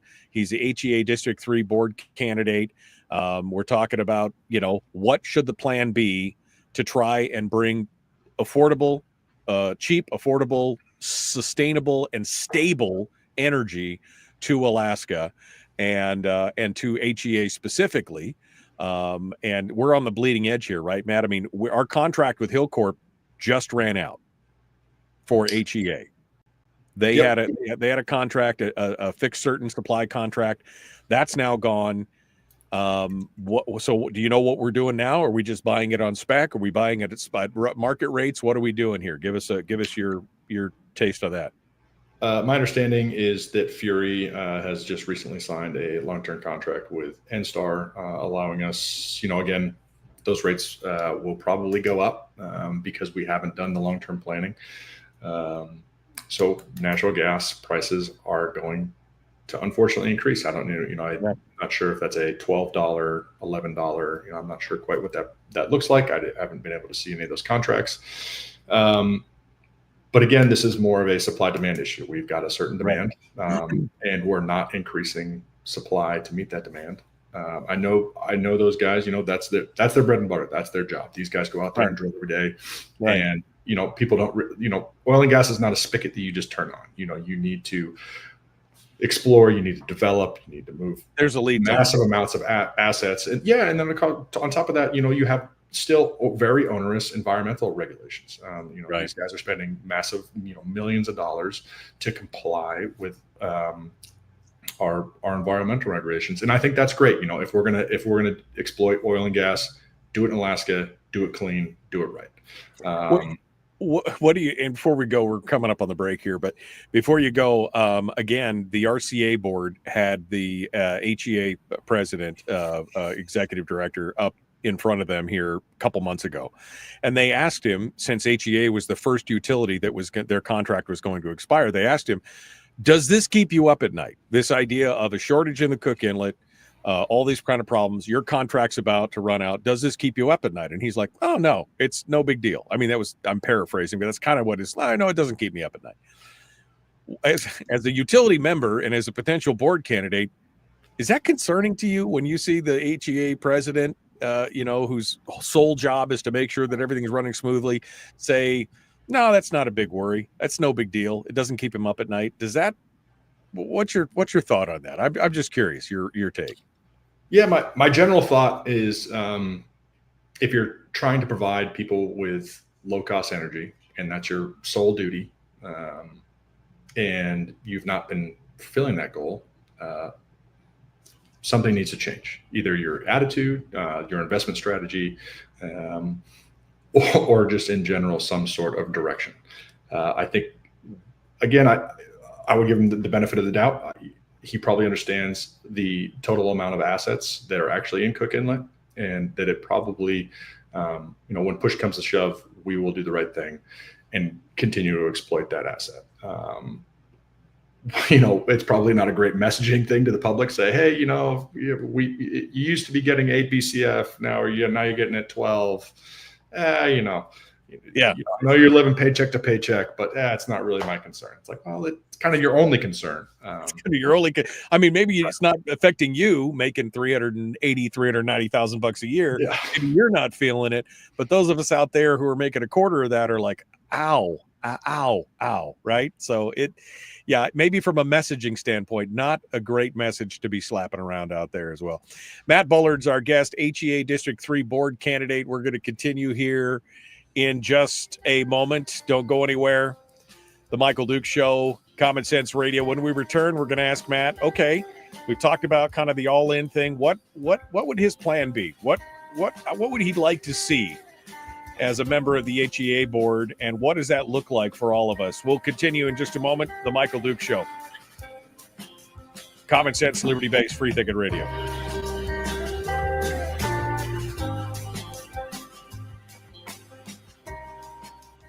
We're broadcasting live through a series of tubes. Allowing all of these entities to provide streaming stuff going on the internet. Well, it's kind of hard to explain. Sorry.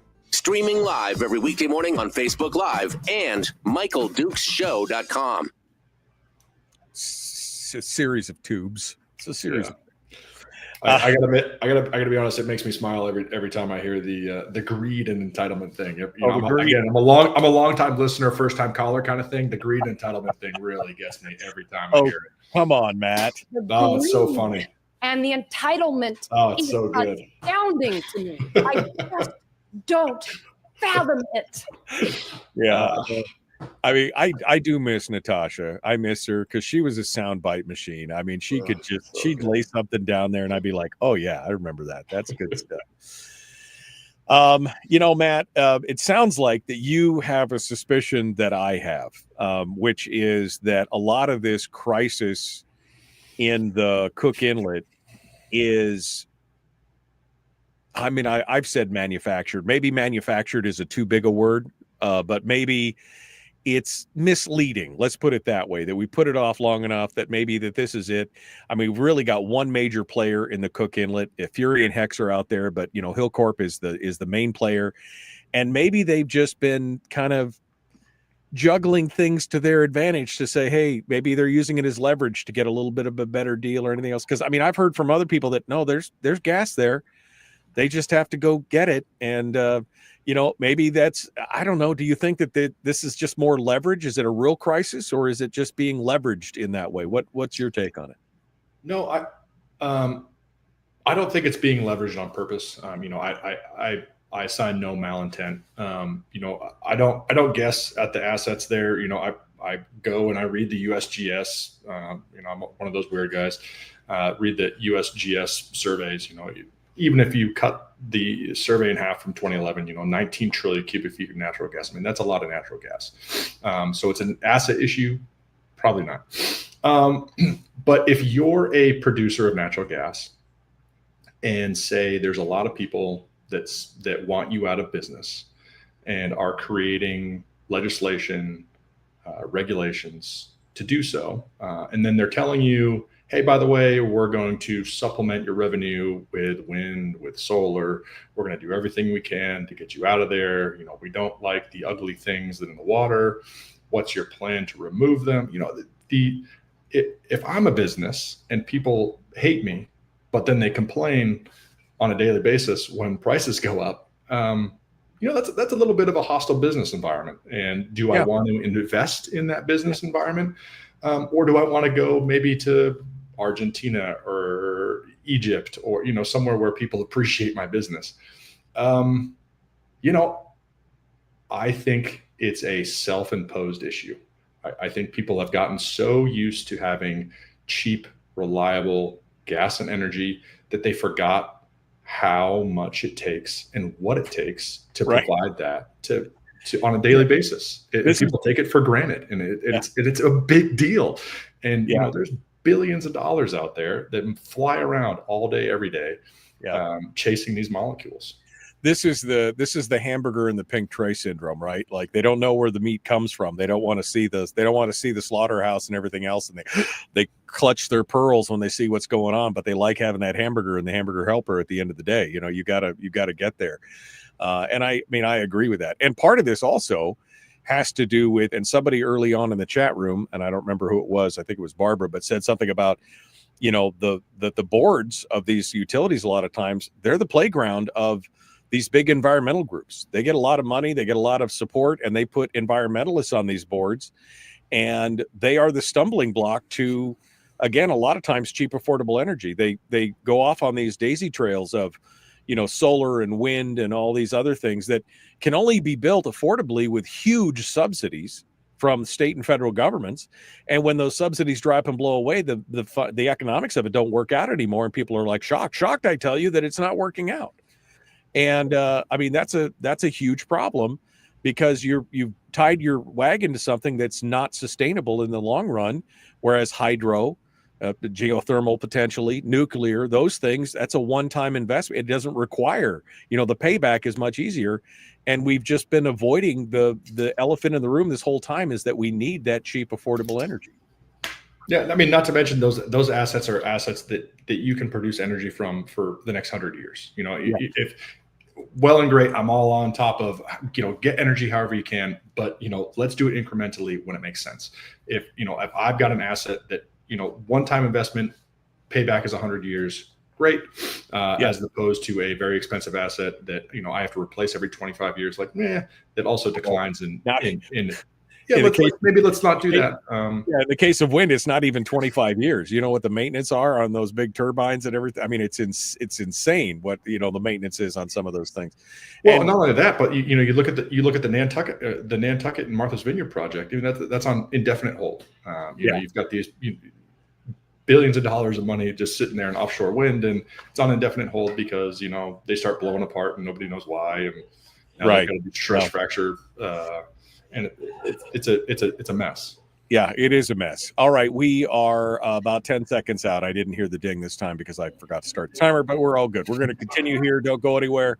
Matt Bullard's our guest, The Michael Duke Show, common sense, liberty-based, free thinking radio. Let's do this.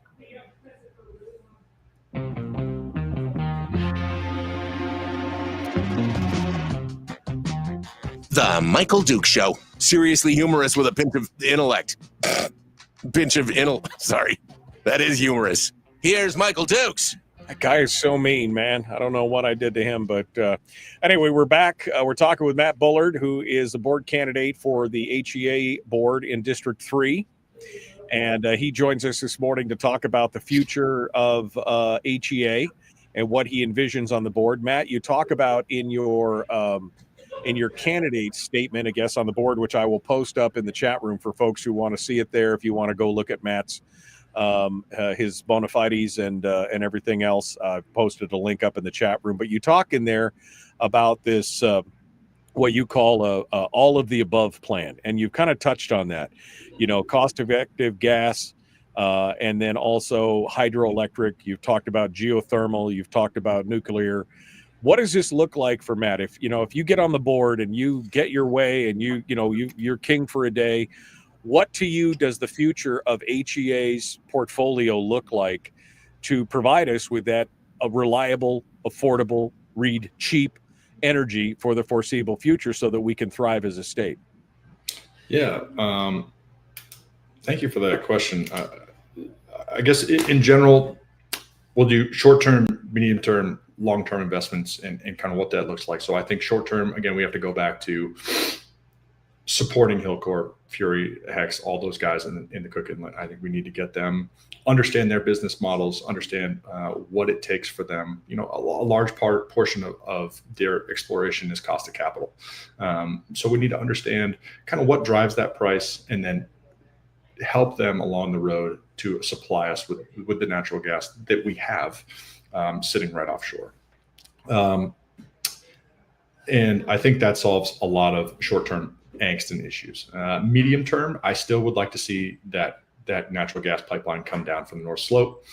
You know, I think exports, driving revenues, growing business, you know, these are all things, especially with Kenai Soldotna area, being able to export that to all over Asia, and having all the Cook Inlet natural gas guys join in that would be a massive windfall for the state in general, not just for us. And then long term, I think we need to go back to, I think, you know, Bradley Lake, phenomenal investment. Geothermal, I think that's something, you know, take the Utah case again, you know, drill 3 miles down, pressurized water, throw it through there. You get electricity and industrial heat from that.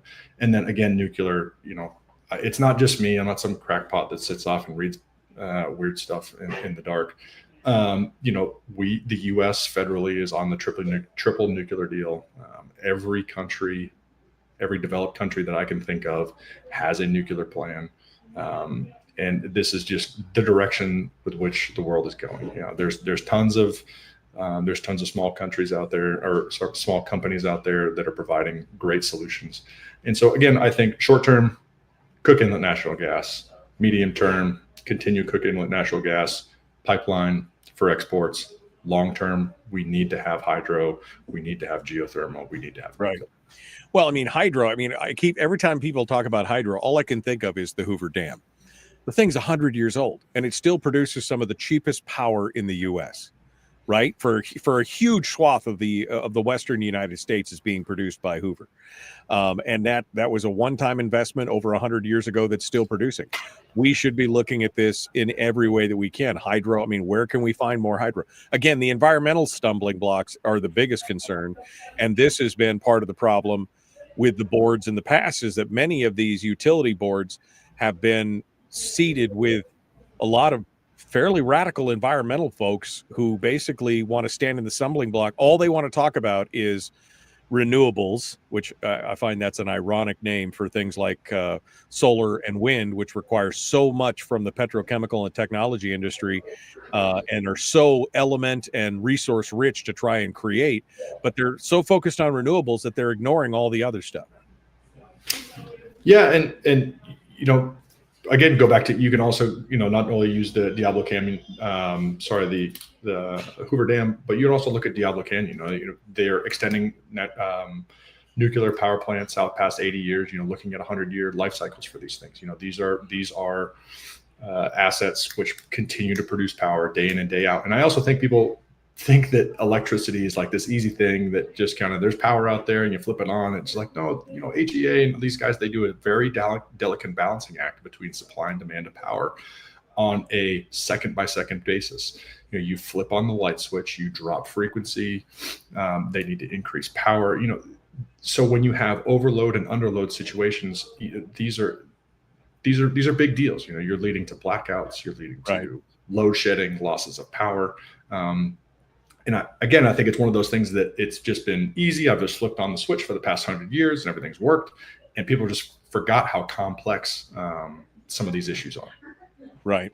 Well, again, we mentioned it during the commercial break. It's the pink styrofoam tray with the meat on it. People know the meat's there at the store. They forget how it gets there, though. We've got to remember how we get these things and how we make it happen. And, you know, it's the old proverb of the best time to plant a tree was 20 years ago. The second time to plant a tree is today. And we need to be doing this because most of the stuff that we're talking about has a very long tail. Whether it's a pipeline or a nuclear plant or hydroelectric, those are all long tail solutions. And we need something in the short term, which is why they've talked about import and more exploration in the Cook Inlet and everything else, because they're trying to find a solution for now. So it's a difficult proposition. And I imagine, again, since most people aren't really paying attention to what's going on the board, you said, what, 16% ratepayer participation in the last election. I mean, we should be seeing participations in the 20 and 30 percentile at least for these kind of things. People have got to be paying attention to what's going on in their local utilities. Yeah, especially with how easy they make it. You know, it's the 21st century. You know, whether you agree with it or not, the ability to submit your selection via email and or actually on voter day, it makes things so much easier. And again, you know, my long-term goal here is to make utilities boring again. You know, I don't want this to be an issue. I don't want this to be a thing that people think about. I don't want it to be a problem. We need to create a long-term plan that puts this issue at the back of people's minds so that they can go on with their life and worry about other things like raising kids or doing groceries or starting businesses. You know, this really shouldn't be an issue that we should be talking about on a daily basis.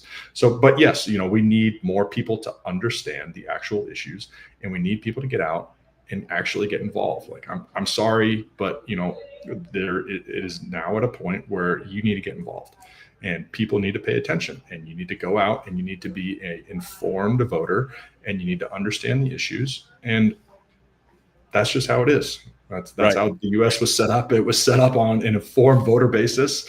And if you want to be a part of the voting population, like, you got to be informed.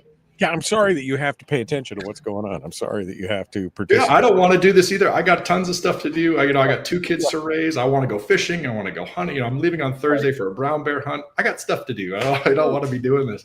But we need some people on there that have an actual vision that makes sense and that will actually deliver what people have been kind of pontificating about for 20 years with the new renewable energy stuff. It just hasn't worked out. Nope, we need to move on, figure out what doesn't work, and then move on to something new. 60 seconds, Matt, final thoughts here, your final exhortation to people on the voting for HEA board. Yeah, I kind of just went through it, but I think people just need to do their own individual research. You know, you can go in, you don't even have to Google things anymore. You know, there's AI, you can ask it any questions you want. You don't have to listen to me. You don't have to listen to Michael. Get out there and do your own and look into it for yourself. The last thing I will say is platitudes are 100% defeated over physics. You know, right? These ideas are great until they run up against physics. Right. And at the end of the day, it's always going to win. I'm sorry. Yeah, facts don't care about your feelings, I think is the one way to put that right now. Facts don't care about your feelings. Matt Bullard, HEA District 3 board president, or board candidate, rather. Thank you, Matt. Hold the line for just a second. Folks, we're out of time for today. Tomorrow, it'll be me and you. Have a good day. We'll see you tomorrow. Be kind, love one another, live well. All right, Matt, I want to give you, we're done with the radio, so we'll give you one final bite at the apple here this morning before you have to go take care of the kids. I can hear them in the background there. Yeah, that's my daughter. She's not happy about something. Not happy about Dad not being there. But let's final thoughts here. I give you the final bite at the apple. Anything we didn't cover or anything that, you thought should have been brought up that I didn't bring up, now's the time to do it. No, I don't really think it. So I'm kind of trying to be provocative without being polarizing, if you will. I want people to think. I want people to actually get involved, and if it takes me just kind of jiggering the cage a little bit to get people to go out and actually look into the issues and come to an informed decision on themselves, great. And if it's not me, and if I'm not the guy, hey, I'll take a crack at it next time. Right. But I think it. More importantly than anything, I think it's important for people to at least have an idea and a opinion on right. issue.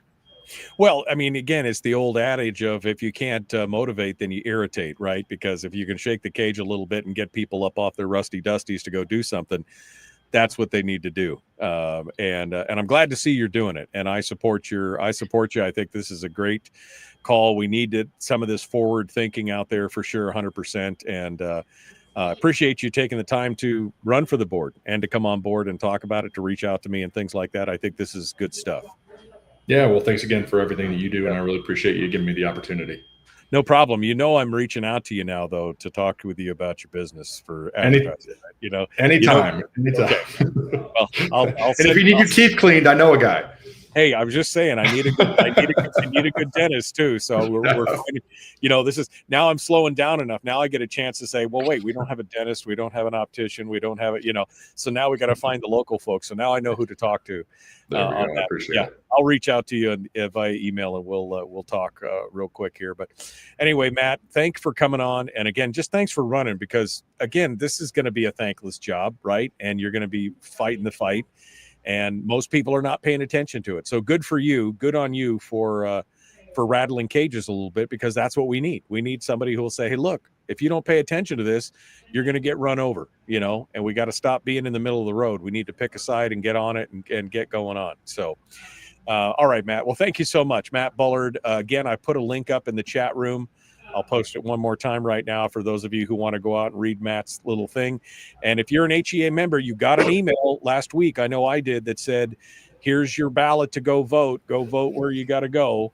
And I think I'm in Matt's district. I hope I'm in Matt's district, so I know where I need to go vote here. But Matt, thank you so much for coming on board and joining us this morning. Yep. Thanks so much. Have a great rest of your morning. All right. We'll talk to you again soon.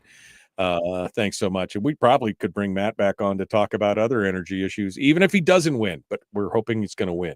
And if he does win, we'll bring him back. You know what? We'll just bring him back on, because that was good stuff.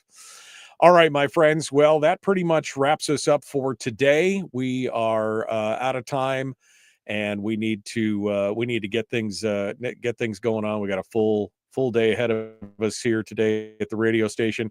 So tomorrow, no Brad Keithley. Brad's he's out doing his thing, so he's not here for the next 2 weeks. So any of you who have been like, I can't take Brad, well, tomorrow will be fun. I don't know who we're going to have on, but we're going to do something, and it'll be fun, and we'll get it going, and maybe we'll make Lesko. Maybe we'll make Lesko happier tomorrow. Maybe we'll be mad enough about something tomorrow that he'll be happy with the response on that. We can go from there. All right. Well, that does it for me.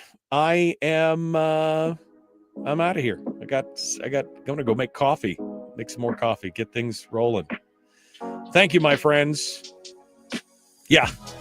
Rick says, holy smokes, I'll be turning in for sure. Yeah, there will be no Brad tomorrow. Maybe I'll do my own weekly top 3.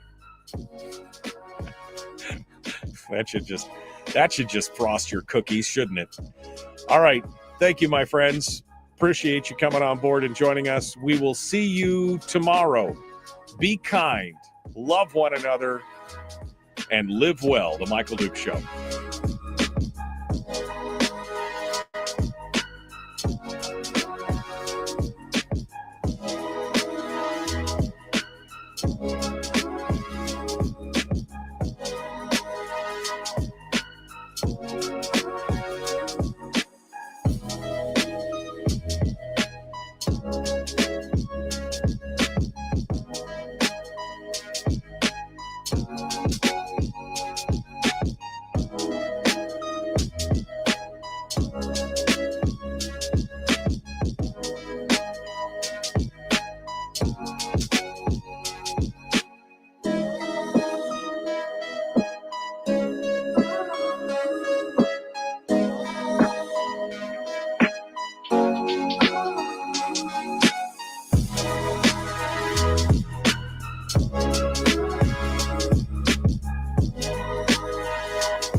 We've shed our terrestrial radio skin, and now we are slimy lizard internet people. It's the Michael Duke Show.